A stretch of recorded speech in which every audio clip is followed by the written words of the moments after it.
Donne-moi le nom de ton arrière-grand-père. Seulement. N'arrive pas. Mais tu connais toute la famille de Jésus, Joseph. Même les enfants qu'il a fait dehors, tu connais. Et tu parles avec fierté. Tu n'as pas honte. Tu connais la mère de Marie, son époux. Tu connais tout.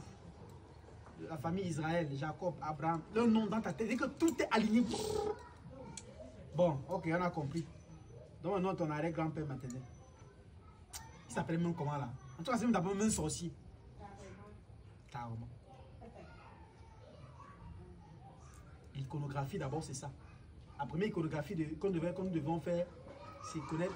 Dans le livre, vous avez lu une partie comme ça. J'insiste dessus. L'arbre généalogique. C'est pour ça que j'ai insisté de ça dans le livre. Il n'y a pas si on se met à prendre à aller lire l'écriture. Non.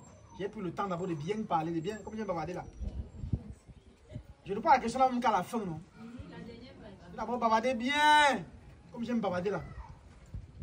Pour dire aux gens que si vous venez chercher ça, attendez, on vous prépare bien. Avant de faire un rituel sur les têtes là, il y a d'abord un schéma de malade. C'est exprès. Mais c'est pour ton bien, toi qui le livre. Là, c'est pas ce qui va se m'ouvrir, bang! Par là, ton grand-père fait ça. Non, non, non. Là, ça devient les livres des astuces. Ça, c'est les livres. Ça, c'est pas un initié. C'est la connaissance qui transcende. Il t'amène à comprendre d'abord qui tu pries, comment prier, qui il est, comment. C'est important. Il y a des dispositions même que tu dois avoir même pour lui parler. C'est très important. Sinon, tu achètes le livre parce que tu vas seulement ouvrir, dis que pour lui parler, lance un pied en l'air, tu fais fou. Non. Donc, la première iconographie qu'il faut faire d'abord, c'est la maîtrise de notre arbre généalogique. Moi, je connais ce cas-là.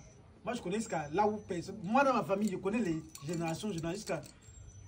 Quand je m'arrête à la réunion familiale, c'est fini. Quand il faut citer les noms. J'ai cherché. Hein. J'ai même pas dans le livre, comment j'ai fait pour trouver les noms. J'ai donné mon astuce là-bas dans le livre. Comment j'ai procédé pour connaître certaines personnes. Parce que les parents d'autres ne vous diront rien. Hein. Les membres familiales d'autres ne vous diront rien. En ce cas, maintenant, il faut sortir du contexte familial, rencontrer des proches du village, rencontrer des proches de vos parents. Moi, il y a un père qui m'a parlé de mon père, j'étais heureux. Et j'étais même pas dans mon village. J'étais hors de mon village quelque part. C'est dans un psia Ndjokala. Avant le Ndjokala, on m'a les béats à l'écho comme ça le soir, une femme qui fait les béats. Il y a un papa qui est entré. On me disait comme ça, on me disait. Après, il est entré, il prenait le nom de mon père. Hey, tu es le fils de tel, il dit oui. Hey, tu es le fils de David. Il dit, ah, ton père.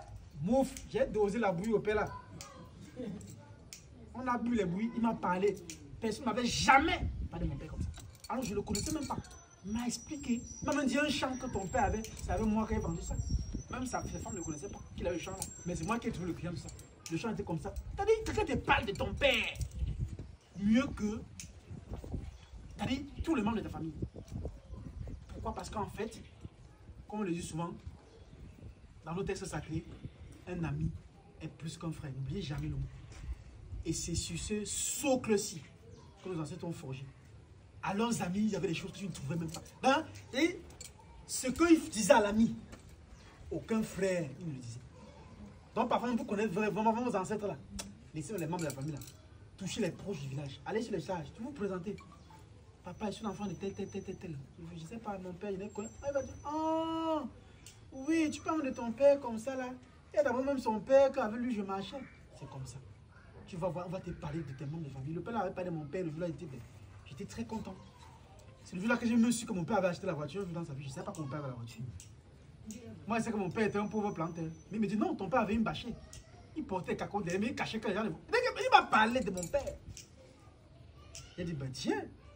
Donc, c'est des gens comme ça qu'à un moment, pour trouver votre arbre généalogique, il faut les toucher.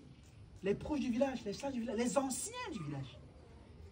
Parfois, renseignez-vous même sur le nom d'un ami à votre frère, à votre père. Allez mieux que chez l'ami là.